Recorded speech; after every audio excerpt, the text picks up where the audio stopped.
स्वागत है हमारे और आपके इस प्यारे चैनल जय महादेव विद्याकुल पर। और एक बार फिर से हम आपके सामने लाइव हैं। और बच्चों, आज की इस वीडियो का टॉपिक जो है वो बहुत ही इम्पोर्टेंट है। ऐसा कभी भी बोर्ड का पेपर नहीं आया जिस पेपर में अगर पहले चैप्टर से कोई डेरिवेशन आया हो तो ये डेरिवेशन ना आए हो। तो सभी लोग कॉपी पेन निकाल लीजिएगा। आज के इस पूरे वीडियो में हम 4 बहुत ही जरूरी, बहुत ही इंपॉर्टेंट डेरिवेशन करने वाले हैं। पहला होगा वैद्युत द्विध्रुव के अक्ष पर उत्पन्न वैद्युत क्षेत्र की तीव्रता, अर्थात अच्छी स्थिति की तीव्रता का करेंगे।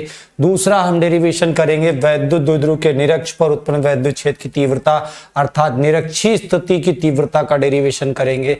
और तीसरा बच्चा हम लोग करेंगे किसी भी व्यापक बिंदु पर वैद्युत क्षेत्र की तीव्रता।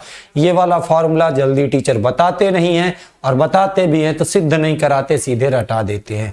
तो ये तीसरे फॉर्मूले को भी डिराइव करेंगे। और चौथा होगा वैद्युत द्विध्रुव को घुमाने में किए गए कार्य का डेरिवेशन। तो ये 4 डेरिवेशन आज हम लोगों को करना है। तो सभी लोग कॉपी पेन निकालो, नोट्स बनाना स्टार्ट करो। आज की क्लास को स्टार्ट करते हैं, ठीक है। तो पहले मैं थोड़ा सा रिवाइज करा दूं। वैद्युत द्विध्रुव क्या होता था? हमने आपको बताया था जब 2 बराबर परंतु विपरीत आवेश एक दूसरे से अल्प दूरी पर रखे हों तो इस प्रकार जो निकाय बनता है उस निकाय को क्या कहा जाता है? वैद्युत द्विध्रुव। वैद्युत द्विध्रुव में बच्चों क्या होता है? तो वैद्युत द्विध्रुव में 2 बराबर परंतु विपरीत आवेश होते हैं। क्या होते हैं? 2 बराबर परंतु विपरीत आवेश। एक होता था -q आवेश और एक होता था +q आवेश। और बीच की दूरी हम कितना माना करते थे? बीच की दूरी हम माना करते थे 2l। कितनी माना करते थे? 2l दूरी माना करते थे। जब हम इन दोनों आवेशों को मिलाने वाली रेखा को बढ़ाते हैं, इस रेखा को चाहे मैं इधर बढ़ाऊं, इस रेखा को चाहे मैं इधर बढ़ाऊं, इसको वैद्युत द्विध्रुव का अक्ष कहते हैं। इसे वैद्युत द्विध्रुव का अक्ष कहते हैं। जब हम इन दोनों आवेशों को मिलाने वाली रेखा के मध्य बिंदु पर अक्ष के लंबवत कोई रेखा खींचते हैं तो इसको वैद्युत द्विध्रुव का निरक्ष कहते हैं। इसको वैद्युत द्विध्रुव का निरक्ष कहते हैं। तो हम क्या करने वाले हैं आज के इस डेरिवेशन में? आज हम क्या करेंगे कि एक बार इस अक्ष पर कोई एक बिंदु P लेंगे, यहां पर वैद्युत क्षेत्र की तीव्रता ज्ञात करेंगे। एक बार इनको मिलाने वाली रेखा पर लंबवत मध्य बिंदु से जाने वाले निरक्ष पर एक बिंदु P लेंगे, जहां पर हम वैद्युत क्षेत्र की तीव्रता ज्ञात करेंगे। निरक्ष पर एक बिंदु P लेंगे जहां पर वैद्युत क्षेत्र की तीव्रता ज्ञात करेंगे। और तीसरा होगा हम कहीं पर भी कोई बिंदु ले लेंगे।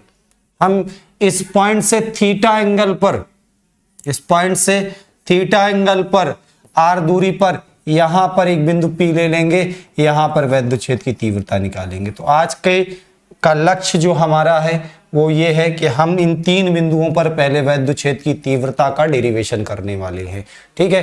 तो चलिए बेटा, सबसे पहले हेडिंग लगाओगे वैद्युत द्विध्रुव के कारण अक्ष पर उत्पन्न वैद्युत क्षेत्र की तीव्रता, ब्रैकेट में लिख देना अक्षीय स्थिति की तीव्रता, ठीक है। चलिए पहली हेडिंग आप लोग लगाओगे वैद्युत द्विध्रुव के कारण। पहली हेडिंग लिख लो भैया, वैद्युत द्विध्रुव के कारण अक्ष पर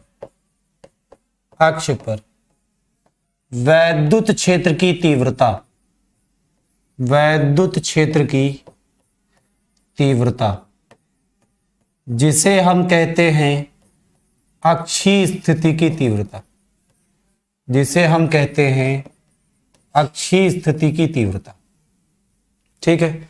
चलो इस फॉर्मूले को डिराइव करते हैं, आराम से समझना। पहले एक सुंदर सा चित्र बनाएंगे। मान लेते हैं एक वैद्युत द्विध्रुव है। वैद्युत द्विध्रुव में क्या होगा? एक -q आवेश होगा, एक +q आवेश होगा। अक्ष की बात हो रही तो इनको मिलाने वाली रेखा को ही हमें आगे बढ़ा देना है। मान लो वैद्युत द्विध्रुव के अक्ष पर वैद्युत द्विध्रुव से, और जब बात वैद्युत द्विध्रुव से बोली जाती है तो इसका मतलब होता है ना तो हम माइनस से नापेंगे ना हम प्लस से नापेंगे, मध्य बिंदु से मापेंगे। मान लो वैद्युत द्विध्रुव से r दूरी पर, कितनी दूरी पर? r दूरी पर कोई यहां पर कोई एक बिंदु है P, दिख रहा है भाई सबको? थोड़ा सा आगे चलेगा लगता है, ठीक है। थोड़ा सा और पीछे लेते हैं, आराम समझना। मान लेते हैं यहां पर एक बिंदु P है, जिस बिंदु पर हमें वैद्युत क्षेत्र की तीव्रता की गणना करनी है। क्या करनी है? वैद्युत क्षेत्र की तीव्रता की गणना करनी है, ठीक है। तो इतना चित्र बनाने के बाद हम इसकी राम कथा में क्या लिखेंगे कि माना एक वैद्युत द्विध्रुव जिसके आवेश का परिमाण q है, ठीक है, तथा वैद्युत द्विध्रुव की लंबाई बोले या वैद्युत द्विध्रुव में आवेशों के बीच की दूरी बोले कितनी है, 2l है। वैद्युत द्विध्रुव से r दूरी पर अक्ष पर एक बिंदु P है, ये बिंदु P है, जहां हमें वैद्युत क्षेत्र की तीव्रता ज्ञात करनी है। इतनी बातें हम लिख लेंगे, ठीक है। अब एक बात समझो, दिख नहीं रहा यार, ठीक है, चलो दिख रहा ना सबको, आई बात समझ में। तो हमें इस बिंदु P पर वैद्युत क्षेत्र की तीव्रता ज्ञात करनी है। तो बेटा वैद्युत क्षेत्र की तीव्रता सदिश राशि होती, सबको बताए थे। हम एक बार इस आवेश के कारण निकाल लेते हैं और दूसरी बार, पहली बार एक बार इस आवेश के कारण निकाल लेंगे माइनस क्यू के कारण, फिर प्लस क्यू के कारण तीव्रता निकाल लेंगे और फिर दोनों तीव्रताओं का परिणाम ही निकाल लेंगे। तो चलिए हम डिस्क्रिप्शन नहीं लिखेंगे, सीधे काम की बात पर आते हैं। लिखेंगे प्लस क्यू सिरे के कारण, प्लस क्यू सिरे के कारण बिंदु P पर वैद्युत क्षेत्र की तीव्रता, बिंदु P पर वैद्युत क्षेत्र की तीव्रता। किसी बिंदु आवेश के कारण वैद्युत क्षेत्र की तीव्रता का फॉर्मूला होता है 1/4πε0 q by R square. q by क्या होता है, आर स्क्वायर। यहां पर देखो आवेश कितना है, प्लस q, इससे ये दूरी कितनी होगी, तो बेटा ये यहां से यहां तक की दूरी कितनी आर है, आर है। अच्छा वैद्युत द्विध्रुव में ये आधी दूरी क्या है, एल है। अगर मैं इस आर दूरी से इस एल दूरी को घटा दूं तो मुझे प्लस क्यू आवेश से दूरी पता चल जाएगी। तो प्लस क्यू से दूरी क्या हो जाएगी, आर माइनस एल। तो ये जो तीव्रता है मान लो उसको हमने E1 मान लिया, बराबर क्या हो जाएगा 1/4πε0 आवेश प्लस क्यू है, दूरी कितनी हो गई, आर माइनस एल का स्क्वायर, ठीक है। इक्वेशन नंबर 1 मान, ये प्लस क्यू आवेश के कारण तीव्रता निकली है। अब हम निकालेंगे माइनस क्यू आवेश के कारण तीव्रता। यहां पर क्या लिखेंगे, माइनस क्यू आवेश लिख दो या माइनस क्यू सिरा लिख दो। आवेश के कारण बिंदु P पर, कहां पर बेटा, बिंदु P पर वैद्युत क्षेत्र की तीव्रता, वैद्युत क्षेत्र की तीव्रता माइनस क्यू आवेश के कारण तीव्रता मान लो जो आएगी वो आएगी E2। कितना मान लिया हमने, E2। फॉर्मूला वही लगाएंगे 1/4πε0, आवेश कितना है माइनस क्यू। लेकिन तीव्रता के फॉर्मूले में कभी भी चिन्ह नहीं रखना। चिन्ह केवल क्या बताता है, चिन्ह से हमें केवल डायरेक्शन का पता लगता है। ये प्लस क्यू आवेश था, प्लस क्यू आवेश था, तो प्लस क्यू आवेश के कारण यहां पर तीव्रता हमने E1 मानी है। तो प्लस क्यू आवेश से दूर होती है वैद्युत क्षेत्र की तीव्रता, तो इसके कारण जो तीव्रता हो जाएगी E1 वो हो जाएगी इस साइड, ठीक है। इसी तरह हमने माइनस क्यू आवेश की तीव्रता को क्या माना, E2 माना है, तो माइनस क्यू आवेश की ओर होती है तीव्रता, तो माइनस क्यू आवेश के कारण तीव्रता बेटा E2 इधर की ओर हो जाएगी। बात समझ में आई सबको, ठीक है। तो माइनस क्यू आवेश कारण 1/4πε0, आवेश क्यू है, दूरी क्या हो जाएगी, देखो ये दूरी कितनी है, तो ये दूरी भी L है, ये दूरी भी L है, ये R ये L, टोटल यहां से यहां तक कितनी हो गई, R प्लस L, क्या हो गई बोलो, R प्लस L का स्क्वायर। Equation number 2। आप क्या देख रहे हो, आप क्या देख रहे हो कि बिंदु P पर दोनों तीव्रताएं E1 और E2 अपोजिट डायरेक्शन में है। E1 उस साइड है, E2 इस साइड है, तो इन दोनों का परिणामी कैसे आएगा, दोनों को घटाकर। तो अब उसके बाद हम लिखेंगे बिंदु P पर परिणामी तीव्रता, बिंदु P पर परिणामी तीव्रता E बराबर किससे किसको घटाएं, बड़े से छोटे घटाएंगे। अब E1 E2 में कौन बड़ा कौन छोटा, तो देखो 1/4πε0 q यहां लिखा है, 1/4πε0 q यहां लिखा है, तो दोनों जगह वही चीज लिखा है। यहां R माइनस L ये छोटा है और R प्लस L ये बड़ा है। जब ये छोटा है तो ये बड़ा हो जाएगा भाई, इनवर्सली प्रोपोर्शनल है ई के ना ये, तो E1 बड़ा होगा E2 छोटा होगा। तो आप क्या करोगे, E1 से E2 को माइनस कर दोगे, E1 से E2 को माइनस कर दोगे। तो चलो इधर आओ, E1 का मान है 1/4πε0 Q upon R minus L का स्क्वायर। इससे घटाएंगे किसको, इससे घटाएंगे किसको, इसको घटाओगे 1/4πε0 Q by R plus L के स्क्वायर को घटा दो। दोनों से कॉमन ले सकते हैं, 1/4πε0 Q कॉमन है, 1/4πε0 Q को हमने कॉमन ले लिया, बचा 1/R माइनस L का square minus 1/R plus L का स्क्वायर, ये मिलेगा। अब हम दोनों का एलसीएम ले लेते हैं, इसका और इसका एलसीएम ले लेते हैं। तो E बराबर हो जाएगा 1/4πε0 Q, दोनों का एलसीएम लेते हैं तो एलसीएम आएगा R माइनस L का square into R plus L का स्क्वायर। एलसीएम लेने के बाद इसका गुणा इसमें हो जाएगा, इसका गुणा इसमें हो जाएगा, यानी यहां हो जाएगा R प्लस L का स्क्वायर माइनस हो जाएगा R माइनस L का स्क्वायर। अब बेटा ऊपर ए स्क्वायर माइनस बी स्क्वायर का फॉर्मूला लगा देते हैं। तो E बराबर हमें मिल जाएगा 1/4πε0 Q लिखा है बाहर, लिखा रहने दो, ए स्क्वायर माइनस बी स्क्वायर, एक बार R प्लस L के साथ R माइनस L को जोड़ देंगे और एक बार R प्लस L के साथ R माइनस L को घटाओगे माइनस R प्लस का L हो जाएगा। ब्रैकेट में आ जाओ, ए स्क्वायर, इस दोनों पे स्क्वायर लगा है, सॉरी एक गलती हो गई यहाँ पे, ये दोनों पे स्क्वायर लगा है, R माइनस L पर भी R प्लस L पर भी। तो क्यों ना इसे मैं ऐसे R प्लस L और R माइनस L दोनों को साथ लिख करके साथ लिख करके स्क्वायर लगा दूं। अब बताओ यहां पर ये वाला L कैंसिल, ये वाला R कैंसिल। तो E बराबर क्या आ गया, E बराबर आ गया 1/4πε0 Q, ब्रैकेट में आ जाओ, R 2R हो जाएगा, L 2L हो जाएगा, नीचे देखो क्या बचा, a plus B A minus B, तो इसे हम A square minus B square का होल स्क्वायर लिख सकते हैं।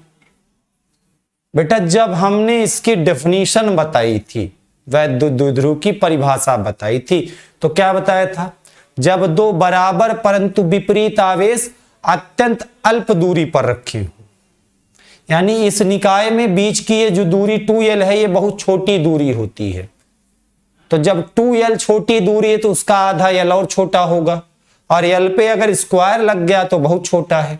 तो आप इस चीज को ऐसे लिखना, चूंकि L स्क्वायर जो है ये बहुत बहुत बहुत बहुत बहुत बहुत छोटा है, एक होता छोटा है, बहुत बहुत बहुत बहुत है छोटा, और जब बहुत बहुत बहुत छोटा है, बहुत गरीब है, तो इस बेचारे को छोड़ दो, नीचे लिख देना नगण्य मानने पर।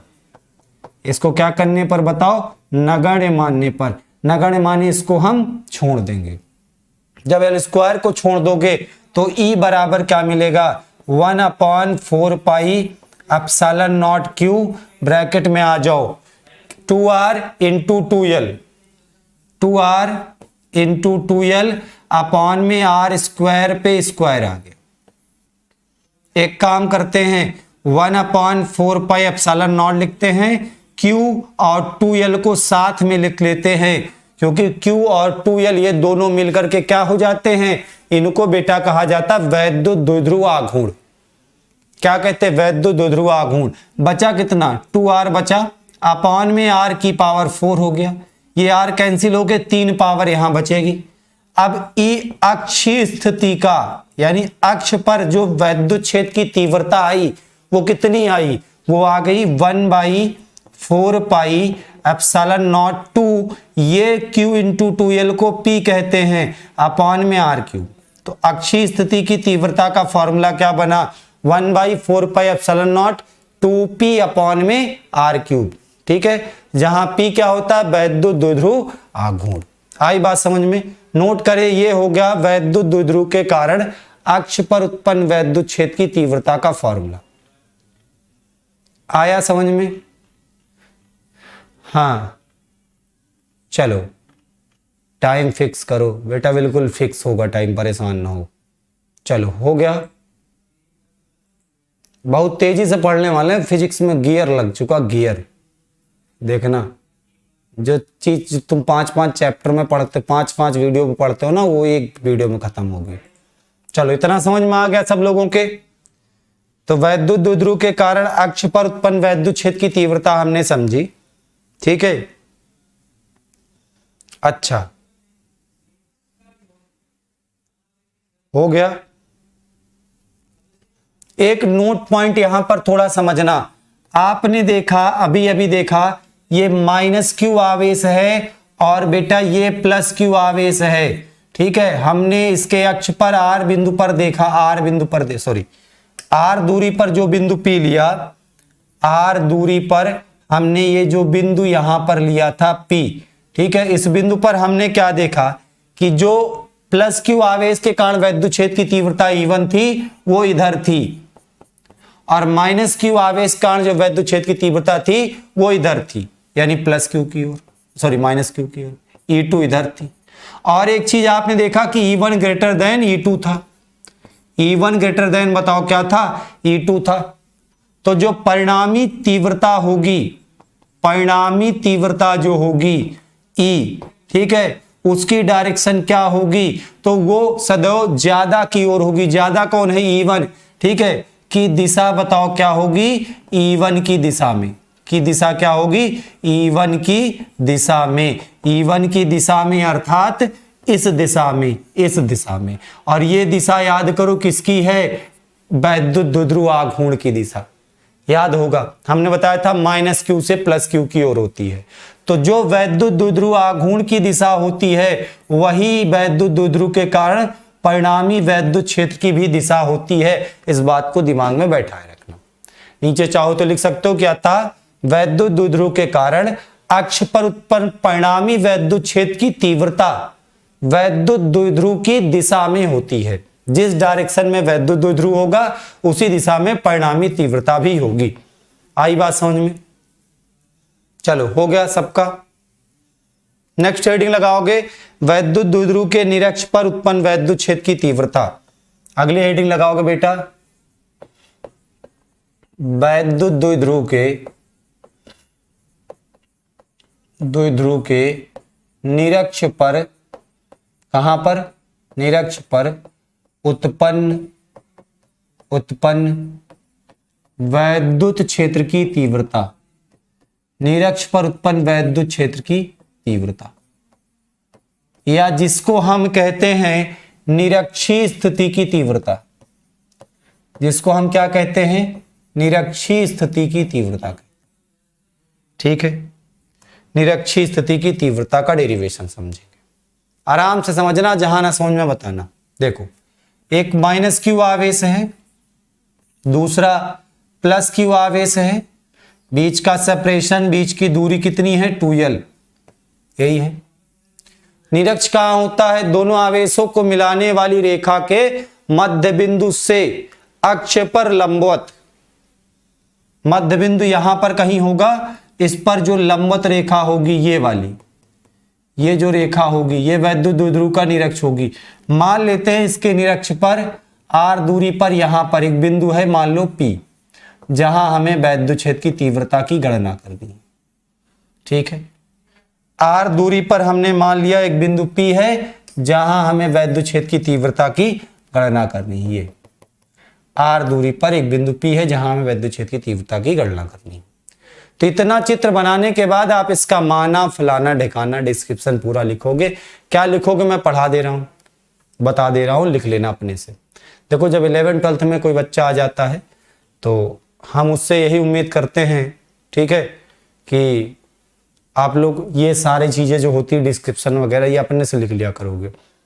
टीचर वही चले लिखाए छपाए, माना ये है, फलाना वो है, ढिकाना वो है, तो फिर हो चुका। इससे अच्छा कि अपने से लिख लिया करो, ठीक है। और आदत भी डालो अपने से लिखने की, अच्छी चीज है। तो मान लेते माना एक वैद्युत द्विध्रुव जिसमें आवेश का परिमाण Q है, वैद्युत द्विध्रुव के केंद्र से r दूरी पर कोई बिंदु P है जहां वैद्युत क्षेत्र की तीव्रता की गणना करनी है, जहां पर हमें वैद्युत क्षेत्र की तीव्रता की गणना करनी है। आप समझो, अगर मैं यहां पर वैद्युत द्विध्रुव के कारण यानी माइनस क्यू आवेश की तीव्रता को E1 मान लूं और प्लस क्यू आवेश की तीव्रता को E2 मान लूं, इधर की तीव्रता E1 है और प्लस क्यू आवेश कारण तीव्रता कितनी है, E2 है। तो इसके कारण तीव्रता कहां होगी भाई, इसके कारण जो तीव्रता होगी, ये देखो माइनस क्यू आवेश है तो माइनस की ओर होती है, तो माइनस की ओर अगर तीव्रता होगी, माइनस की ओर अगर तीव्रता की बात करते हैं तो इसके कारण तीव्रता E1 जो होगी वो हो जाएगी इधर की ओर।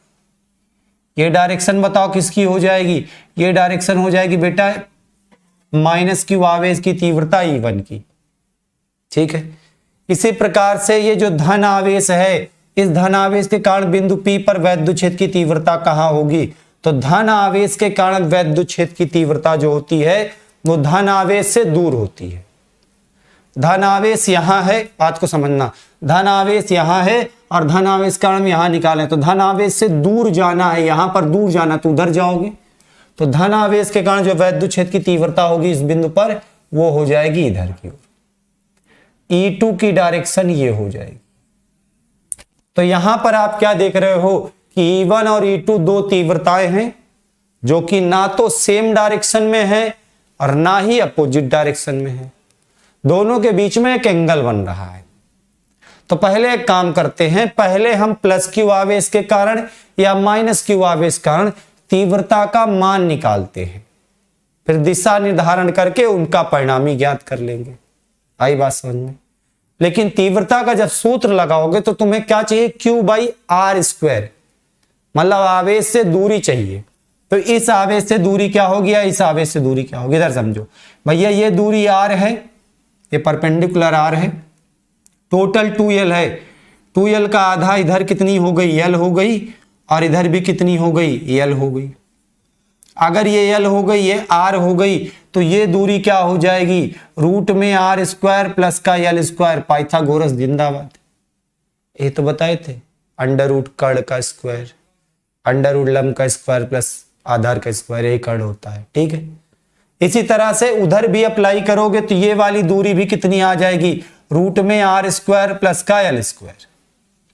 चलो तो एक एक करके तीव्रता निकालेंगे। पहले हम लिखेंगे माइनस क्यू आवेश के कारण, माइनस क्यू आवेश के कारण बिंदु P पर वैद्युत क्षेत्र की तीव्रता, वैद्युत क्षेत्र की बताओ क्या तीव्रता। फॉर्मूला E बराबर कहता है 1/4πε0 Q/R²। इस फॉर्मूले से तीव्रता निकाली। माइनस क्यू आवेश की तीव्रता हमने क्या मानी है, E1 मानी है। इसकी तीव्रता मैंने क्या मानी है, E1 मानी है। तो E1 बराबर हो जाएगा 1/4πε0। आवेश कितना बेटा, Q है, और इस आवेश से दूरी कितनी है, रूट में R² प्लस L²। कितनी है बताओ, रूट में R² प्लस का L²। इसका क्या लगा देंगे, स्क्वायर लगा देंगे। स्क्वायर लगा दोगे तो रूट हट जाएगा, तो E1 का जो मान आएगा वो आ जाएगा 1/4πε0 Q/R² प्लस का L², R² प्लस का L²। ये आ गई बताओ माइनस क्यू आवेश कारण तीव्रता। इसी प्रकार से अब हम निकालेंगे इस प्लस क्यू आवेश कारण यहां पर तीव्रता क्या होगी। तो लिखेंगे क्या, ठीक है, प्लस क्यू आवेश के कारण बिंदु P पर, कहां पर बोलो, बिंदु P पर वैद्युत क्षेत्र की तीव्रता, बिंदु P पर वैद्युत क्षेत्र की तीव्रता, उस तीव्रता का मान हमने दिया E2, उसका नाम हमने क्या दिया, E2 दिया है। चलो फॉर्मूला वही लगेगा 1/4πε0। आवेश Q है और इस आवेश से दूरी कितनी है, रूट में R² प्लस L²। कितनी है बताओ, रूट में R² प्लस L²। इसका क्या लगा दे, स्क्वायर लगा दे। तो E2 का जो मान आएगा 1/4 4 pi epsilon not Q by R square plus L square आ जाएगा। ठीक है, इसको मान लेते हैं समीकरण नंबर 2, इसको मान लेते हैं समीकरण नंबर 2। अब आप समीकरण 1 और 2 को देखो, जितना मान E1 का है वही मान E2 का है। मतलब आप समीकरण 1 व 2 के आधार पर कह सकते हो कि यहां पर E1 बराबर है E2 के। कैलकुलेशन थोड़ा सा आसान हो जाए इसलिए दोनों को हम मान लेते हैं x के बराबर, दोनों को मान लेते हैं x के बराबर। अब बेटा एक चीज देखो, ना तो E1 और E2 दोनों ना तो सेम डायरेक्शन में है ना तो अपोजिट डायरेक्शन में है।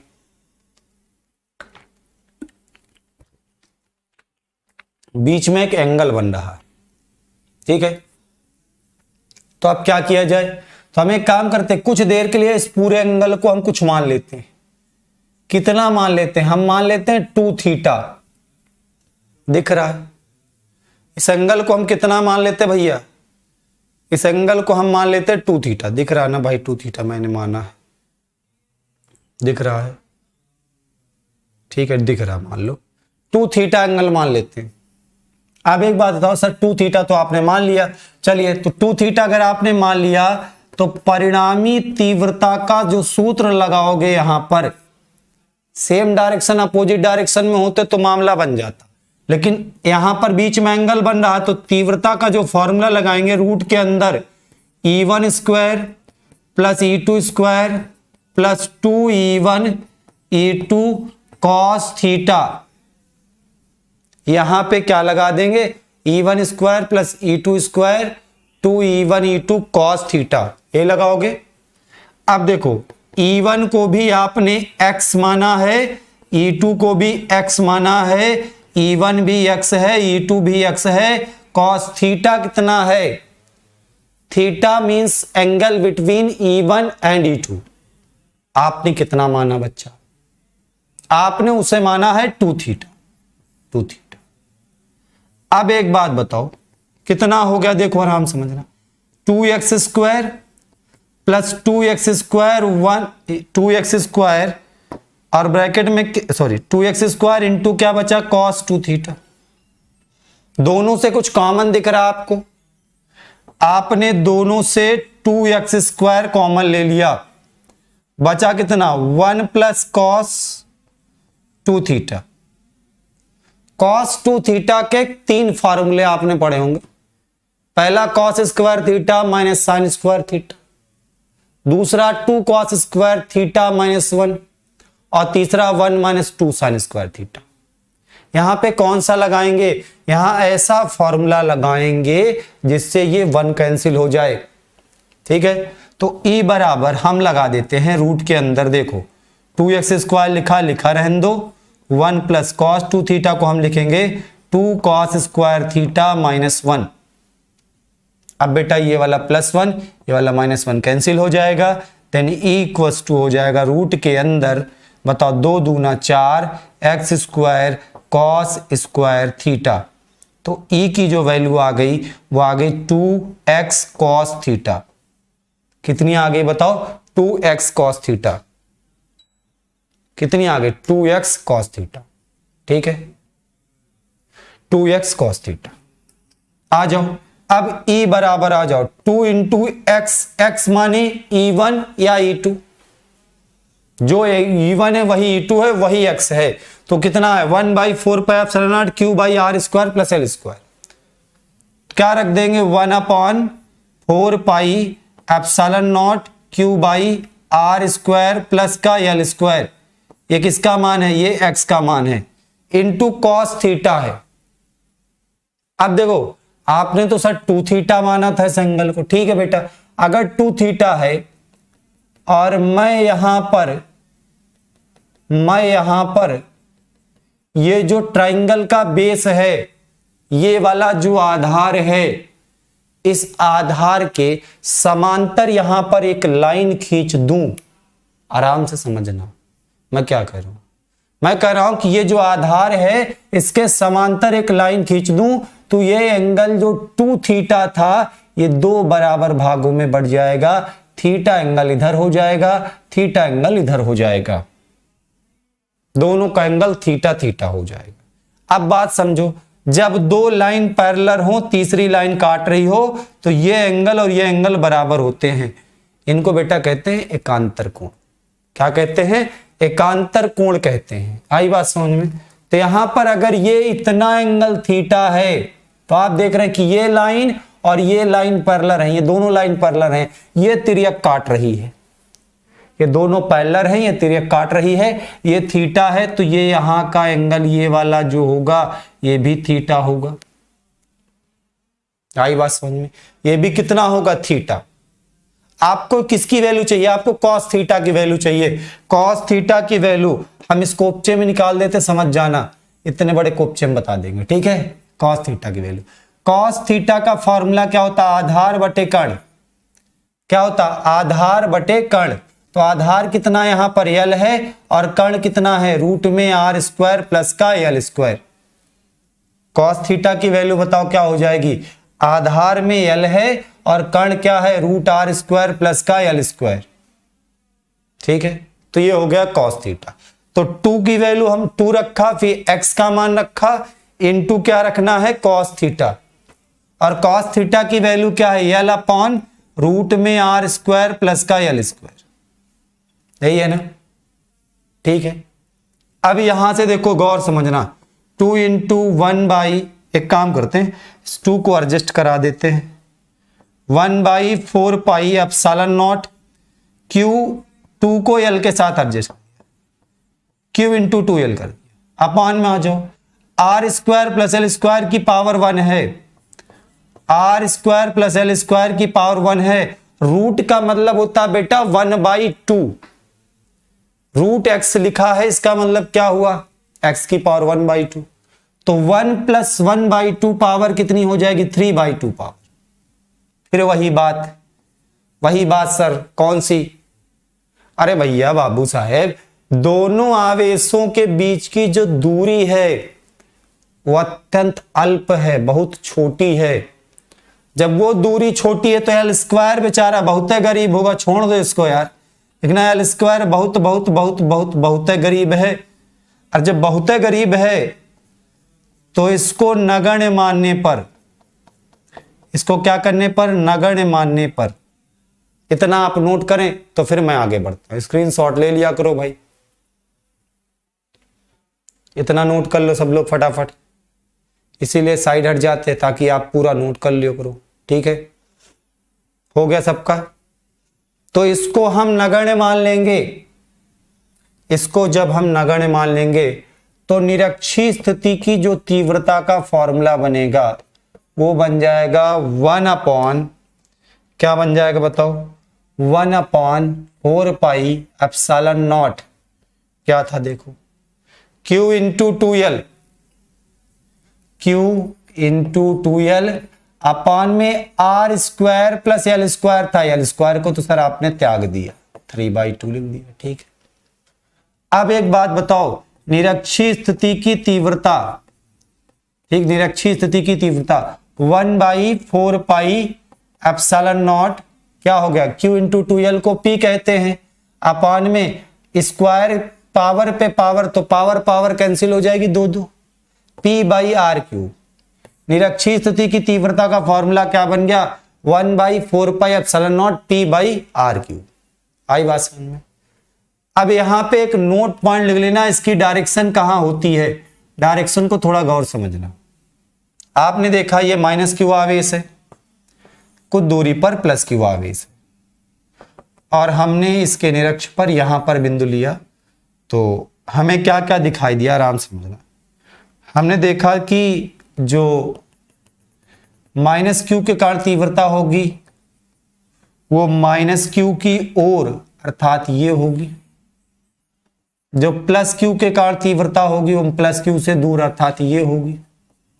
ठीक है, और दोनों का जो परिणामी होगा, और एक चीज आपने देखा था कि E1 आपकी E2 के बराबर आया था, जब दोनों बराबर आए थे तो परिणामी तीव्रता ठीक इनके बीच में होगी, ये होगी परिणामी, ये होगी परिणामी। अब थोड़ा एक चीज और आप देखो गौर से कि यहां पर वैद्युत द्विध्रुव आघूर्ण की दिशा क्या है, जो कि -q से +q की ओर होती है।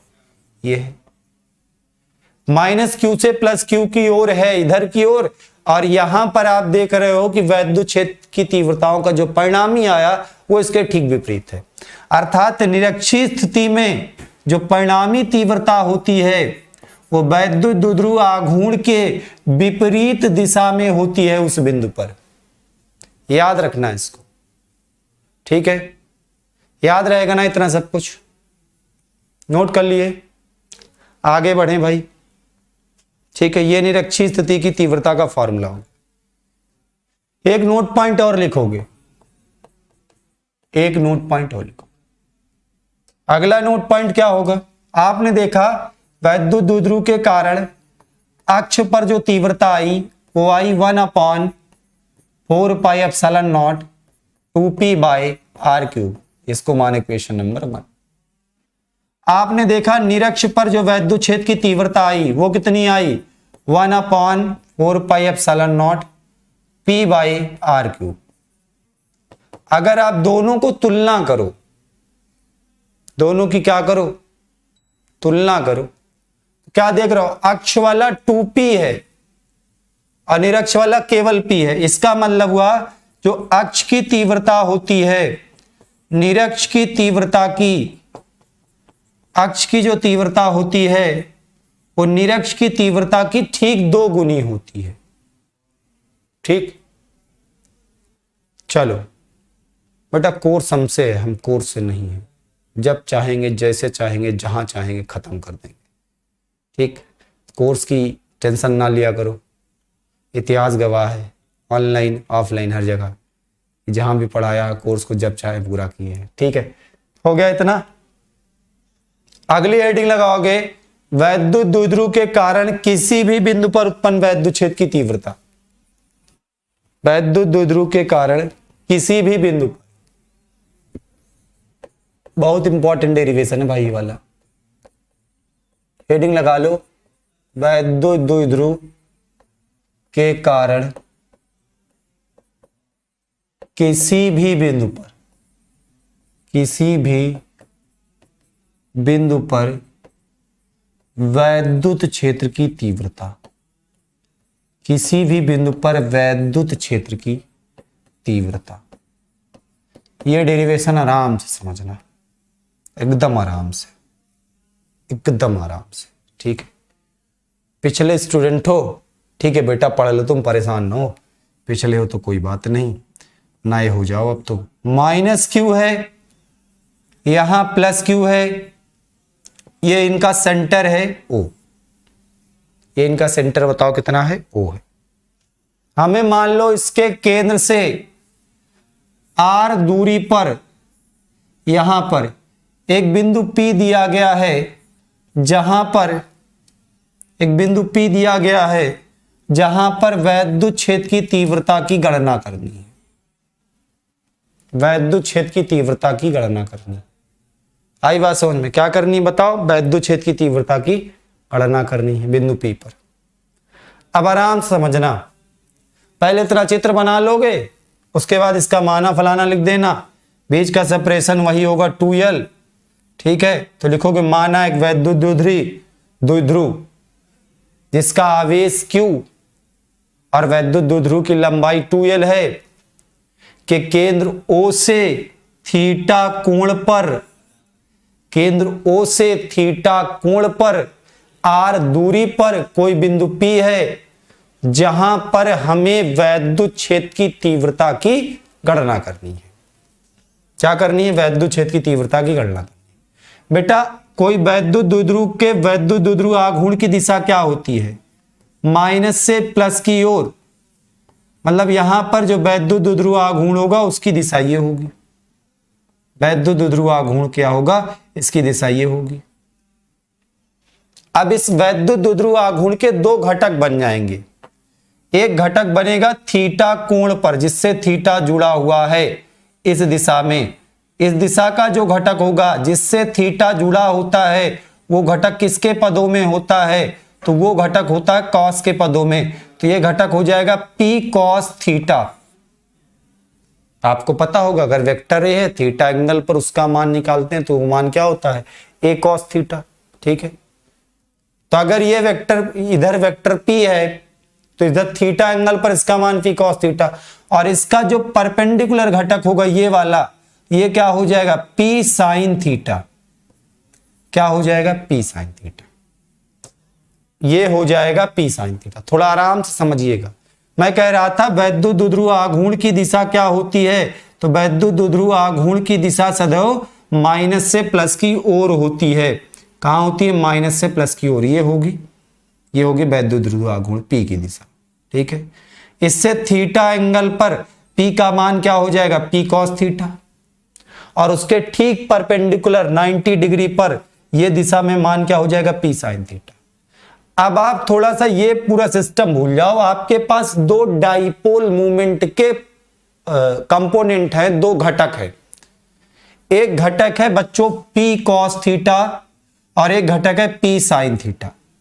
पी कॉस थीटा देखें तो इस दिशा में है, अर्थात ये बिंदु P जो होगा पी कॉस थीटा के अक्ष पर है। बात को समझो, ये बिंदु P जो है ये P cos थीटा की दिशा में है, अर्थात P cos theta dipole movement के लिए वैद्युत द्विध्रुव आघूर्ण के लिए अक्ष पर बिंदु है, और P sin थीटा इधर है, उसके ठीक परपेंडिकुलर डायरेक्शन में बिंदु P पड़ रहा है, तो P sin थीटा के निरक्ष पर हो जाएगा। तो हम क्या करेंगे, एक बार P cos थीटा के अक्ष पर तीव्रता का सूत्र लगा करके बिंदु P पर तीव्रता निकाल लेंगे, और एक बार निरक्ष P sin थीटा के लिए निरक्ष पर बिंदु P के लिए तीव्रता का सूत्र लगा देंगे। आई बात समझ में, आराम से समझना। तो सबसे यहां पे माना होना लिख लोगे, ठीक है। उसके बाद हम लिखेंगे, यहां से शुरुआत करेंगे, यदि P cos थीटा, ठीक है, कहां से P cos थीटा, ठीक है, यदि क्यों लिख रहे हो, यदि क्यों लिख रहे हो, केवल P cos थीटा लिखो, लिखना P cos थीटा के कारण, अतः लिखना, अतः P cos थीटा के कारण उसके अक्ष पर बिंदु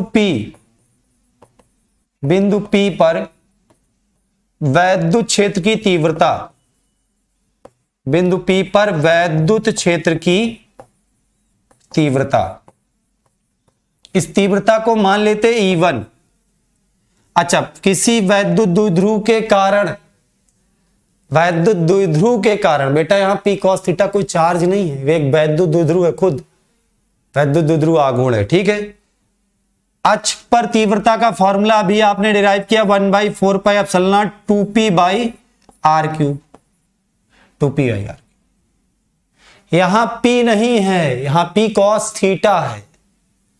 यहां जो P हुआ करता था वो P के बजाय क्या हो गया है, P cos थीटा हो गया है। तो E1 का जो मान आएगा वो आ जाएगा 1/4 pi epsilon nought 2p cos theta upon में r³, इक्वेशन नंबर 1।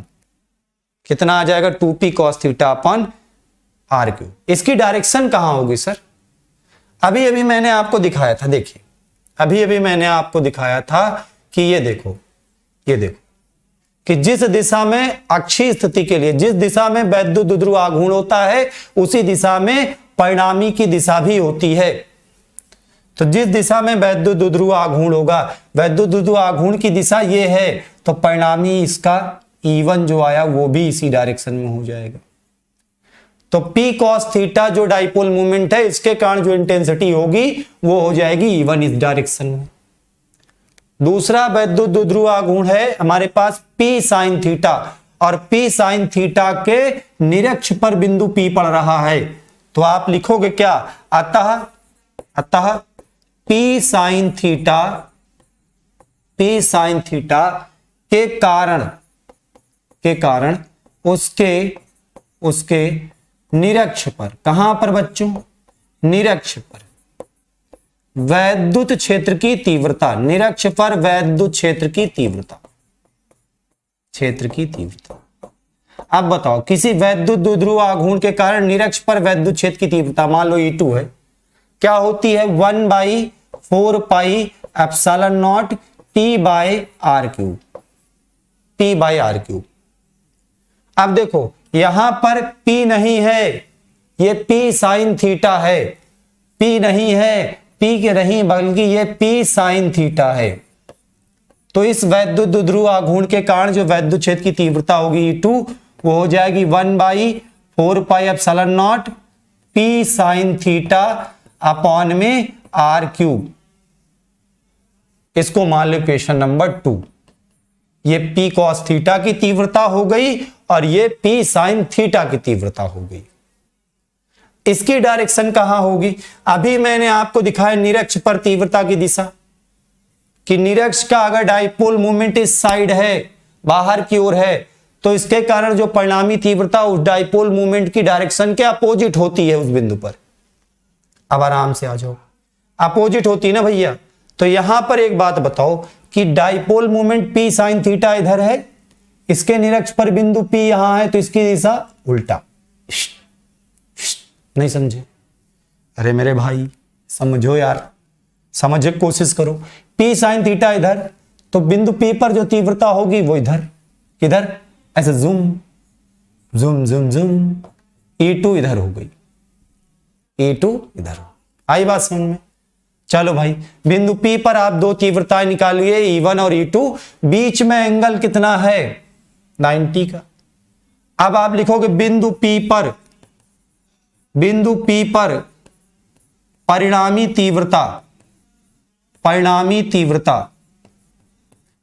तीव्रता के लिए फॉर्मूला लगाओगे √E1 square plus E2 square 2E1 E2 cos 90। और cos 90 की वैल्यू होती है बेटा 0। कितनी होती? 0। अगर ये 0 तो पूरा 0, तो E बराबर मिल जाएगा √E1 square plus E2 square. अब थोड़ा कैलकुलेशन धांसू होने वाला है। रूट के अंदर E1 स्क्वायर, E1 ये है क्या?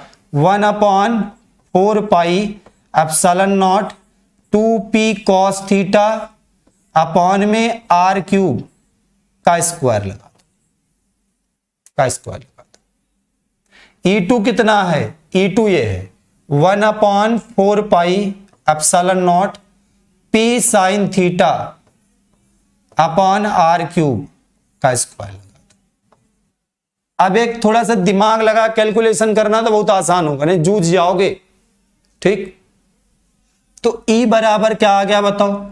दोनों से देखो 1/4πε0 P/r³, 1/4πε0 P/r³ कॉमन ले लें तो उनका दोनों का स्क्वायर कॉमन आएगा। बाहर क्या आ जाएगा? बाहर आ जाएगा 1/4πε0 P/r³।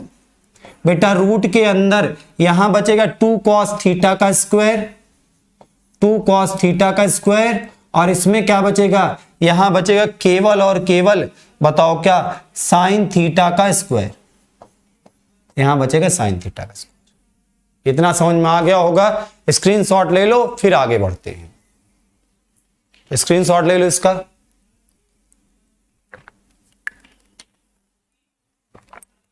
आया समझ में इतना सब लोगों के? चलो आगे बढ़ते हैं। देखो हमने क्या पाया, हमने क्या खोया, क्या पाया? E बराबर पाया 1/4πε0, 1/4πε0। क्या मिला भाई? 1/4πε0। ठीक है, P/r³। ब्रैकेट में मिला है 2 cos थीटा का स्क्वायर प्लस साइन थीटा का स्क्वायर। अब इसको सॉल्व करो, देखो आराम से, राधे राधे जपते रहो, अपना काम करते रहो। 1/4πε0 P/r³ लिखा रहने दो। रूट के अंदर आ जाओ, 2 cos थीटा का स्क्वायर आएगा 4 cos स्क्वायर थीटा प्लस का ये आएगा साइन स्क्वायर थीटा। हम एक काम करते हैं, 1/4πε0 P/r³ है, 4 cos स्क्वायर थीटा को 3 cos square theta plus cos square theta लिख देते हैं, और plus sine square theta already है। बताओ cos स्क्वायर थीटा और प्लस साइन स्क्वायर थीटा, इसकी वैल्यू 1 होती है। तो किसी व्यापक बिंदु पर वैद्युत क्षेत्र की तीव्रता ज्ञात करने का फॉर्मूला बन गया 1/4πε0 p/r³ और ब्रैकेट में √1 + 3 cos square theta, 1 + 3 cos square theta, ये फॉर्मूला हो जाएगा अब किसी भी व्यापक बिंदु पर। ठीक है, नोट कर लो बेटा सब लोग इसको। ठीक है, हो गया, इतना नोट हो गया हो तो फिर आगे बढ़ते हैं। आ जाओ, अगली चीज समझना। अब सर ये आपने इसका परिणामी तो बता दिया, इसका परिणामी हम समझ रहे हैं सर बीच में कहीं होगा। इस परिणामी की दिशा क्या होगी? ये जो परिणामी आएगा E1 E2 का, अगर मान लो ये E1 के साथ अल्फा एंगल बना रहा है, कितना एंगल बना रहा है? एक एंगल बना रहा अल्फा, तो इस परिणामी की दिशा निकालते हैं। क्या निकालेंगे? परिणामी की दिशा। लिखना, नोट पॉइंट करके लिख लेना इसको, नोट पॉइंट करके। क्या लिखोगे? यदि परिणामी E1 के साथ, किसके साथ बोलो? E1 के साथ कितना एंगल बनाए? अल्फा के साथ अल्फा कोण बनाए। तो एक बात बताओ भाई, एक बात बताओ मुझको कि जो अल्फा होगा इसके लिए सामने ये परपेंडिकुलर होगा। बोलो सर। हाँ सर। और ये जो नीचे होगा ये बेस होगा। परपेंडिकुलर अपॉन बेस किसका फॉर्मूला होता है? tan का ना। किसका फॉर्मूला होता है? tan का। तो अगर हम यहां से tan अल्फा लगा दें तो बराबर हो जाएगा E2/E1। E2 कितना आया था? 1/4πε0 p sin θ/r³ और ये 2p cos θ/r³। देखो वहां से tan अल्फा बराबर E2 आया था 1/4πε0 p sin θ/r³ और E1 आया था 1/4πε0 2p cos θ/r³। ये पूरा बर्बाद हो गया, ये पूरा लुट गया, p से p लुट गया। बताओ tan अल्फा बराबर क्या आ गया? tan क्या आ गया भाई? 1/2 sin θ/ cos θ, ये क्या होता है? tan θ। तो tan अल्फा बराबर यहां क्या हो जाएगा? tan θ/2। याद रखना, ये है व्यापक बिंदु पर परिणामी के दिशा ज्ञात करने का फॉर्मूला। tan अल्फा बराबर tan θ/2। क्या लगाओगे? tan अल्फा बराबर tan θ/2। क्लियर हो गया? चलिए आगे बढ़ते हैं। सब चलेगा भाई, बिहार के लाडले, तुम परेशान ना हो। आगे बढ़ते हैं। अच्छा, अब अभी आपने जो फॉर्मूला सिद्ध किया, क्या वो सर सही है? अन्यथा नहीं। चेक करते हैं। देखो, जैसे मैं अक्ष की बात करूं, मैं अक्ष के लिए बात करूं, देखो अभी आपने देखा कि ये -q आवेश है और ये +q आवेश है। ठीक है बेटा, इनको मिलाने वाला ये अक्ष होता है और जो दोनों पे परपेंडिकुलर हो इसको निरक्ष कहते हैं। बहुत बढ़िया सर। लेकिन आपने बताया सर कि r दूरी पर एक बिंदु P होगा थीटा एंगल पर, यहां का वैद्युत क्षेत्र क्या बताया आपने सर? आपने बताया कि व्यापक बिंदु में 1/4πε0 क्या होता है? p/r³ ब्रैकेट में 1 + 3 cos स्क्वायर थीटा, ये लिखते हो 1 + 3 cos स्क्वायर थीटा। अच्छा, अगर यहां पर हम बात अक्ष के लिए करें, अगर हम यहां पर बात अक्ष के लिए करें तो बताओ अक्ष के लिए ये थीटा कितना होगा? अक्ष के लिए थीटा कितना? अक्ष इसी दिशा में है, यहां पर अक्ष होगा तो अक्ष के लिए थीटा हो जाएगा 0 डिग्री। अक्ष के लिए थीटा कितना हो जाएगा? 0 डिग्री। रख देते इसमें तो आ जाएगा 1/ अक्ष के लिए तीव्रता 1/4πε0 p/r³ 1 + 3 cos स्क्वायर 0 और cos 0 की वैल्यू होती है 1। तो 3 × 3 = 4। तो अक्ष की तीव्रता आ गई 1/4πε0 p/r³ और 1 + 3 आया, मतलब 4 का वर्गमूल 2। अक्ष की तीव्रता बताओ फॉर्मूले से क्या आ रही है? 1/4 epsilon nought 2p by R cube. कितनी आ गई बताओ? 1/4 epsilon nought 2p by R cube. Clear हुआ? समझ में आया सब लोगों को? नोट करें फटाफट। अगर इसी को हम निरक्ष के लिए देखें, अगर इसी को हम निरक्ष के लिए देखें तो बेटा एक बात बताओ, निरक्ष के लिए एंगल कितना होगा?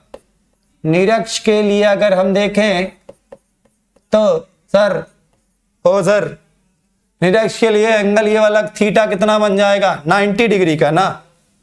थीटा कितना बन जाएगा? 90 डिग्री। थीटा हो जाएगा 90 डिग्री। अब हमने तुम्हें फॉर्मूला क्या बताया व्यापक बिंदु का कि 1/4 epsilon nought p by R cube bracket में 1 + 3 cos स्क्वायर थीटा। चेक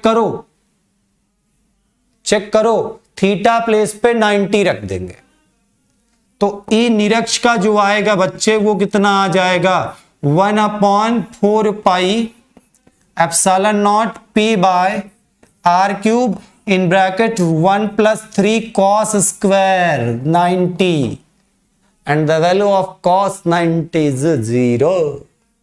क्या होती है वैल्यू ऑफ cos 90? 0। ये 0 हो गया, बर्बाद हो गया। तो निरक्ष की तीव्रता कितनी आ गई? निरक्ष की तीव्रता कितनी आ गई बताओ? ओह सर आप तो कुछ बड़े 0 लिख देते हैं, लक्षण सही नहीं है sir. 1/4 epsilon nought p by R cube. इसका मतलब हमारा फॉर्मूला सही नहीं बल्कि सुपर डुपर है। बल्कि क्या है? सुपर डुपर है। क्लियर हुआ बेटा इतना? हाँ नोट करें फटाफट, आगे बढ़ते हैं। अगली हेडिंग लगाओगे, आगे बढ़ते हैं। अगली हेडिंग लगाओगे, बड़े प्यार से समझाएंगे। एक समान वैद्युत क्षेत्र में, नेक्स्ट हेडिंग है और आज की अंतिम। एक समान वैद्युत क्षेत्र में वैद्युत द्विध्रुव को घुमाने में किया गया कार्य, घुमाने में किया गया कार्य के बारे में समझेंगे। एक समान वैद्युत क्षेत्र में वैद्युत द्विध्रुव को घुमाने में किया गया कार्य का फार्मूला। ठीक है, आराम समझना बेटा। मान लेते हैं कि ये एक समान वैद्युत क्षेत्र है, ये जहां पर कोई एक वैद्युत द्विध्रुव, मान लो ये बिंदु A और B पर रखा है। मतलब कहने का हमारे ये है सर कि इसका प्लस Q सिरा A पर है और माइनस Q सिरा बिंदु B पर है। ठीक है, हमने इसको क्षेत्र की दिशा से थीटा एंगल घुमा दिया। इस डाइपोल को क्षेत्र की दिशा से थीटा एंगल घुमा दिया, ये पूरा थीटा एंगल घुमा दिया। जो सिरा प्लस Q A पर हुआ करता था आज वो A डैश पर पहुंच गया। जो सिरा B पर हुआ करता था कि प्लस Q माइनस Q, वो आज B डैश पर पहुंच गया। तो ये इतना घुमाने में किए गए कार्य की गणना करनी है। ठीक है, तो यहां पर इतना चित्र बनाने के बाद हम लिख देंगे, माना एक समान वैद्युत क्षेत्र E में एक वैद्युत द्विध्रुव, ठीक है, जिसमें आवेश Q है और आवेश के बीच की दूरी कितनी मान लेना? 2L मान लेना। क्षेत्र के समांतर रखा गया है। क्षेत्र के कैसे रखा गया था? समांतर। ठीक है, बिंदु A और B पर रखा है। माना वैद्युत द्विध्रुव को क्षेत्र की दिशा से थीटा कोण घुमा दिया जाता है, जिससे उसका सिरा प्लस Q A से A डैश पर और सिरा माइनस Q B से B डैश पर पहुंच जाता है। इस प्रक्रिया में किए गए कार्य की गणना करनी है। इस प्रक्रिया में किए गए कार्य की गणना करनी है। ए भैया एक बात बताओ, ये प्लस Q सिरा है ना, तो प्लस Q सिरे पर बल किधर लगेगा? इधर की ओर। और ये माइनस Q सिरा है ना सर, इस पे बल किधर लगेगा, इधर की ओर। ठीक है भाई, बात समझ में। अच्छा एक काम करते हैं, इस बिंदु को हम मान लेते हैं C और इस बिंदु को हम मान लेते हैं C डैश। ठीक है, एक सिरे को घुमाने में कार्य की गणना कर लो पहले। तो हम लिखेंगे प्लस क्यू सिरे को, प्लस क्यू सिरे को घुमाने में किया गया कार्य, घुमाने में किया गया कार्य, उस कार्य को हम मान लेते हैं W1। कार्य का फॉर्मूला बताओ, बल गुणते विस्थापन। क्या होता है बल गुणते विस्थापन? बताओ कितना बेटा कार्य कर, बल कितना लग रहा है, QE, बल कितना लग रहा है Q इंटू E के बराबर। और विस्थापन देखो यहां से उठ करके यहां पहुंच गया, बस इतना समझो। C से A डैश, विस्थापन कितना है CA डैश के बराबर, इक्वेशन नंबर 1। इसी तरह से लिखेंगे माइनस क्यू सिरे को, माइनस क्यू सिरे को घुमाने में किया गया कार्य, किया गया कार्य, माना वो कार्य है W2, तो बराबर में है बल गुणते विस्थापन, बल गुणते विस्थापन। तो W2 बराबर हो जाएगा QE इंटू विस्थापन कितना C डैश B के बराबर, कितना है C डैश B के बराबर, इक्वेशन नंबर 2। अब आप लिखोगे इस प्रकार वैद्युत द्विध्रुव को, इस प्रकार वैद्युत द्विध्रुव को घुमाने में किया गया कार्य, घुमाने में किया गया कार्य, किया गया कार्य, तो वो कार्य मान लेते हैं W। तो क्या करेंगे W1 प्लस W2 कर देंगे, दोनों जोड़ देंगे।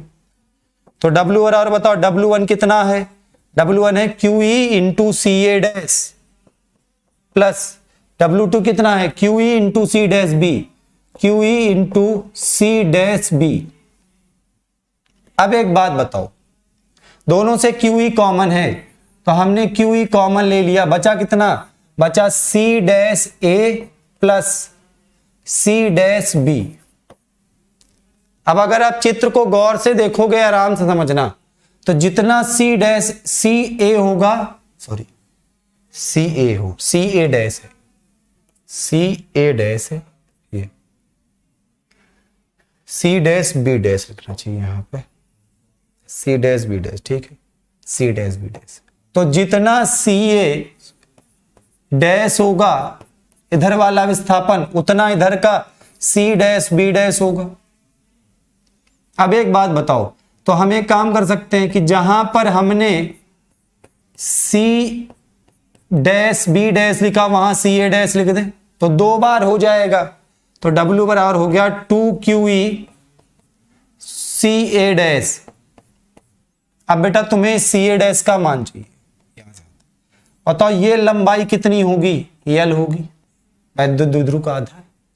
इसको कुछ देर के लिए तुम X मान लो, cos थीटा अगर लगाओ तो क्या होगा X अपॉन में L, X का मान क्या आ गया L cos थीटा। तो CA डैश का जो मान होगा X अर्थात L cos थीटा। तो W बराबर ये हो गया 2QE L cos थीटा। अब यहां से एक काम करते हैं, 2Q इंटू L को साथ में रख लेते हैं, Q इंटू 2L को साथ में कर लेते हैं, Q इंटू 2L को साथ कर लिया, बचा क्या E sine theta. Q into 2L ये क्या है, ये वैद्युत द्विध्रुव आघूर्ण है, तो इसको वैद्युत द्विध्रुव आघूर्ण P से लिखते हैं। तो ये this is equal to PE sine theta. वैद्युत द्विध्रुव को घुमाने में किए गए कार्य के सूत्र का निगमन हो गया। W बराबर बताओ क्या, PE साइन थीटा, याद रखना PE sine theta.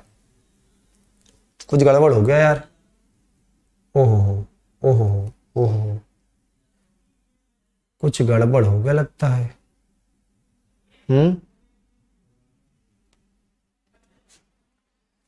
Oh sorry, गड़बड़ हो गया बेटा, यहाँ पे गड़बड़ सड़बड़ हो गया, गड़बड़ सड़बड़ हो गया, ये यहां से गड़बड़ हुई, देखो गड़बड़ क्या हुआ है, ये गड़बड़ है, ये गड़बड़ है।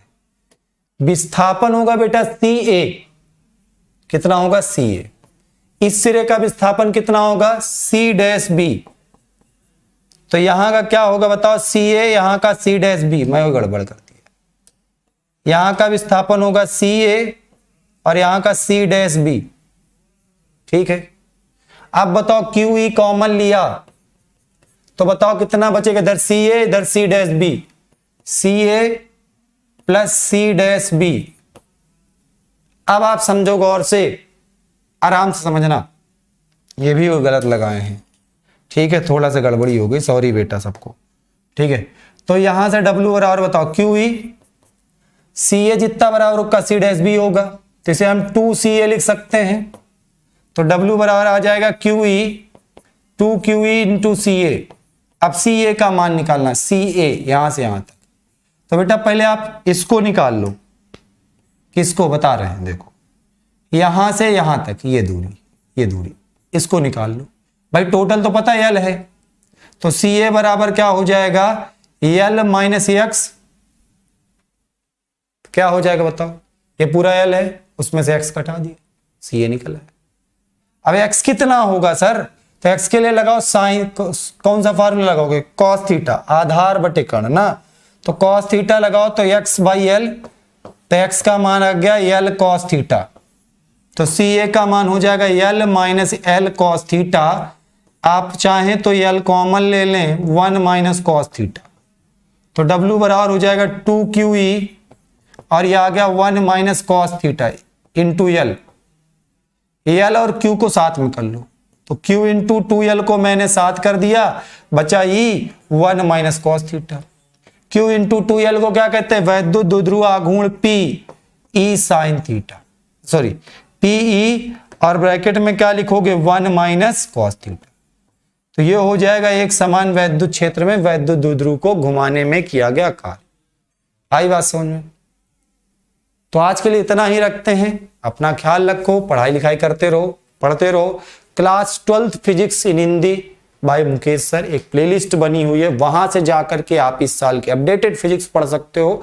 अगर आपको जल्दबाजी लगती कि मुझे पूरी फिजिक्स जल्दी से जल्दी पढ़ना है, तो आप class 9, 10th, 11, 12th complete subject में जाओगे तो वहां फिजिक्स में लगभग 186 वीडियोस की पूरी लिस्ट बनी हुई है। उसमें कई वीडियोस 10-10 घंटे तक की हैं, 8 घंटे की, कोई 4 घंटे की, कोई 2 घंटे की। तो उनमें 186 को अगर देख लेते हो तो भी आपका भविष्य कहीं अंधकार में नहीं रहेगा। फिजिक्स में आप एकदम फोड़ दोगे। आज के लिए इतना ही, अपना ख्याल रखो, पढ़ाई लिखाई करते रहो।